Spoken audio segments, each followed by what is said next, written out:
Survei terbaru LSN, bagaimana sebaran elektabilitas Prabowo, Ganjar, dan Anies di provinsi-provinsi besar. LSN melakukan survei pada 24 Mei 3 Juni tahun 2023. Survei dirilis pada Minggu 11 Juni tahun 2023.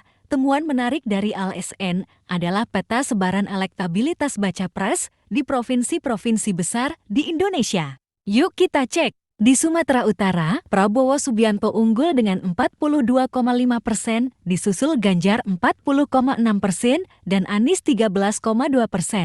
Terdapat 3,7% yang tidak tahu atau tidak menjawab. Di Sumatera Selatan, Prabowo kembali unggul dengan 38,5%, disusul Ganjar dengan 28,7% dan Anies 24,3%. 8,5% lainnya tidak tahu atau tidak menjawab. Kita beranjak ke Pulau Jawa, di Banten lagi-lagi Prabowo unggul dengan 57,3%, di posisi kedua Ganjar dengan 19,8% dan Anies 19,2%. Di Jawa Barat tidak diragukan lagi, Prabowo unggul dengan 53,2%, di urutan kedua Anies Baswedan 22,5% dan Ganjar 20,4%.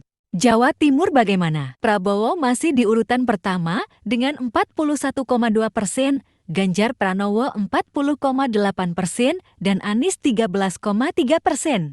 Di Sulawesi Selatan, Prabowo kembali unggul dengan 35,6%, Ganjar 30,2% dan Anies 26,5%.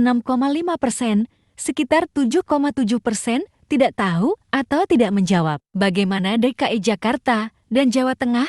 Di DKI Jakarta, Anies Baswedan unggul dengan 40,3%, disusul Ganjar dengan 27,5% dan Prabowo di angka 27,1%. Sedangkan Jawa Tengah, Ganjar masih unggul dengan 58,6%, Prabowo di urutan kedua dengan 25,3% dan Anies di posisi terakhir dengan 12,8%. Secara nasional, Prabowo berada di puncak elektabilitas dengan 38,5%, terpaut sekitar 5,7% dari Ganjar yang memiliki angka 32,8% dan jauh di atas Anies di angka 21,9%. Relawan Prabowo, yuk menangkan Jawa Tengah dan DKI.